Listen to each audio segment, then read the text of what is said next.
नमस्कार। आप देख रहे हैं अपना चैनल न्यूज सच तक और मैं हूं सोनेलाल। 24 मई के अपने एक अंक में मैंने जिक्र किया था कि सीएपीएफ और असम राइफल्स के जवान या जेसीओज जब रिटायर होंगे तो इनको एक पद आगे का दिया जाएगा रिटायर होने के दिन में, यानी ये ऑनररी रैंक होगा और उसका कोई मॉनेटरी बेनिफिट नहीं होगा, यानी आपको वित्तीय लाभ उसके कोई नहीं मिलेंगे।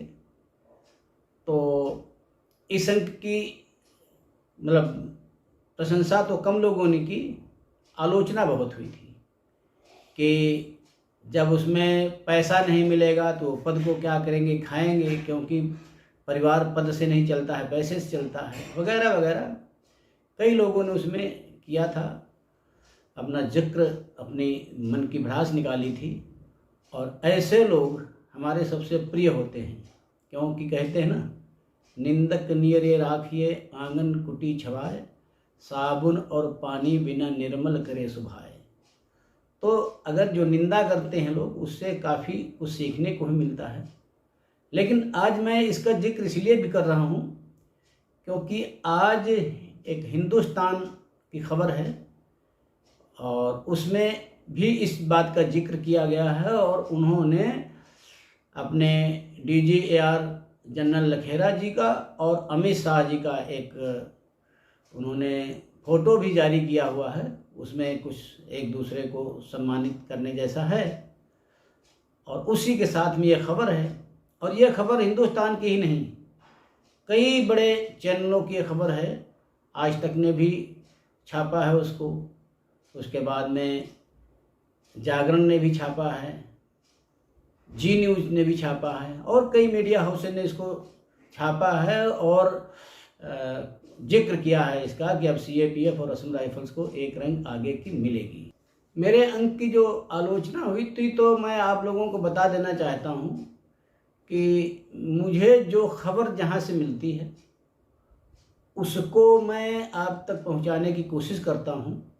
ये खबर गृह मंत्रालय से उस दिन निकली थी और सूत्रों से जब मुझे पता चली तो मैंने सोचा आपके साथ साझा करता हूँ। और बाहर के मीडिया में या आज कई मीडिया हाउस ने इसको प्रकाशित किया है। तो इसमें कई लोगों का ये मानना था कि शायद हमने ही कह दिया होगा तो ऐसा हो रहा है, या हमारा है, इस प्रकार से आरोप लगा रहे थे। आपको क्या लेना देना इससे, आप क्यों इसका पक्ष लेते हो? तो महोदय, मैं आपको ये जानकारी दे दूं कि मुझे जो खबर जैसी मिलती है उसको मैं उसी प्रकार से आपके सामने जितना शीघ्र हो सकता है आपके सामने प्रस्तुत करने की कोशिश भर करता हूँ। न उससे मेरा कोई नाता होता है, न रिश्ता होता है। जहाँ से खबर मिलती है उसको आपको मैं बता देता हूँ। लेकिन विषय आज ये नहीं है, विषय आज मैं दूसरा लेके आया हूँ। ये इसलिए कह दिया क्योंकि आज मीडिया हाउसेज में मैं देख रहा था कई जगह ये खबर छपी है, तो मैंने सोचा इसका जिक्र कर दूँ। विषय आज का ये है कि आज की तारीख में असम राइफल्स के वो जवान, वो जेसीओ बहुत परेशान हैं जिनको नौकरी से जबरन निकाला गया। ये मैं जबरन शब्द प्रयोग कर रहा हूँ और ये जबरन होते हुए देखा गया है, हमने खुद देखा है। आप कहेंगे आप जबरन कैसे कोई निकाल सकता है नौकरी से? आप सन 2000 के पहले या 2005-06 के पहले के लोगों को देखेंगे तो उस समय असम राइफल्स की एक पॉलिसी होती थी कि मान लीजिए आप हवलदार हैं और आपको नायब सूबेदार के लिए क्वालिफाई करना है। मैंने देखा है एक नहीं कई बार जो हवलदार मैप रीडिंग 1 पास न कर पाए तो उनसे ज़बरदस्ती लिखवा लिया जाता, अनविलिंग कर दो। अब देखिए, अनविलिंग लिखवा जाता है उससे कि हम आगे नौकरी करने के इच्छुक नहीं हैं, जबकि ऐसा ये बिल्कुल गलत था। और बता दूं कि उस समय आज से 20 से 25 साल पहले के जितने भी रिटायरीज हैं उनमें कुछ को छोड़ दिया जाए जिन्होंने अनविलिंग दी है, और अनविलिंग देने वाले अधिकांश आपको 15-16 साल वाले मिलेंगे। उसके बाद के जितने मिलेंगे, खासकर 20-25 साल की नौकरी वाले, वो हवलदार हैं, नायब सूबेदार नहीं बन पाए तो उनसे अनविलिंग ले ली गई और उनको घर भेज दिया गया। सिपाही है, 20-22 साल तक अगर उम्मीदवार कैडर नहीं पास कर पाया, उम्मीदवार कैडर में उसको 3 बार मौका दिया गया, नहीं पास कर पाया तो उसको घर भेज दिया गया। हमारे जो सूबेदार मेजर साहब थे, उनको 4 साल अगर उनकी नौकरी सूबेदार रैंक में मेजर रैंक में हो जाती थी तो उनको घर भेज दिया जाता था। तो ये क्या है कि एक तरीके की ज़बरदस्ती थी कि आप, अब असल में है क्या कि सेना के अधिकारी हैं, सेना के अधिकारी जब यहाँ पर 2 साल 3 साल के लिए आते हैं तो असम राइफल्स के कानूनों से उनका कोई लेना देना होता नहीं है। वो जो वहाँ देखते थे कि 22 साल में अगर जवान ने उम्मीदवार कैडर या उसके साथ जितना भी और मैपरीडिंग वगैरह है, टेक्निकल टेस्ट है, नहीं पास कर पाया तो उसको घर भेजने का था उनका। वही फार्मूला यहाँ पर चलता आया क्योंकि लोगों के अंदर जागरूकता नहीं थी। और जो अब क्या है, सब लोग जागरूक हो गए हैं, नौकरी कर रहे हैं। दूसरा मुद्दा ये भी था उस समय कि जब हम लोग रिटायर होके आते थे तो वहाँ पर देखते थे कि आर्मी का हमारा जवान जो है उसकी पेंशन भी लगभग बराबर होती थी। भले वो 150 रुपये का फ़र्क होता था लेकिन लगभग बराबर होती थी और अंत तक बराबर रहा करती थी। तो किसी को ये आभास ही नहीं होता था कि हम आर्मी में नहीं हैं इसलिए हमारे साथ ऐसा हुआ। लेकिन आज जब OROP लागू होने के बाद में जो 20 साल पहले जवान रिटायर हुए हैं और असम राइफल्स के और आर्मी के जवानों के बीच जो पेंशन का फ़र्क है वो आधे आधे का हो गया है। अब बड़ी कोफ्त होती है कि कहाँ उनकी 30,000, कहाँ यहाँ 13,000। 13,000 में एक परिवार को चलाना बहुत मुश्किल भरा काम होता है। बहुत ऐसे लोग हैं जो अभी तक 9,000 की पेंशन ले रहे हैं और उसमें कई लोग ऐसे थे जो 9,000 की पेंशन ले रहे थे। मैंने कई लोगों को वो पेंशन उनकी जो बढ़वाई तो उनकी 9,000 से जाकर के 10,850 या किसी की और 11,000 कुछ करके या 12,000 कुछ करके पेंशन मिली उनको, क्योंकि वो 6 पे कमीशन के बारे में उनको जानकारी नहीं थी। उनको जो मिल रही थी वो सोचते थे कि इतनी ही मिलनी है और हमको ठीक मिल रही है। पूरे देश में असम राइफल के पूर्व सैनिकों का हर जगह समान रूप से वितरण है नहीं, सब जगह रहते नहीं हैं, इक्का दुक्का रहते हैं तो एक दूसरे को पूरी जानकारी नहीं देख पाते हैं। अब तो खैर सोशल मीडिया आ गया है, थोड़ा बहुत लोग जागरूक भी हो गए हैं, लेकिन अभी भी आपको बहुत ऐसे लोग मिल जाएंगे जिनकी पेंशनें 13,000 14,000 रुपये है। अब इतनी पेंशन में गुजारा करना एक परिवार का इतनी महंगाई में मुश्किल भरा काम है। वहीं आपके पड़ोस में एक आर्मी का आपके साथ रिटायर हुआ था, आपकी बराबर पेंशन थी, आज उसकी 2 गुनी हो गई है आपसे, तो मन में तो लगता है।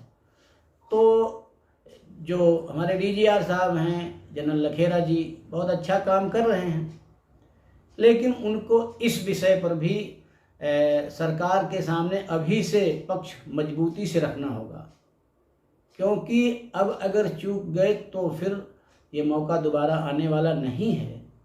इसलिए हम लोग ये आपसे गुजारिश करते हैं कि इस मुद्दे को आप ज़रूर देखिए।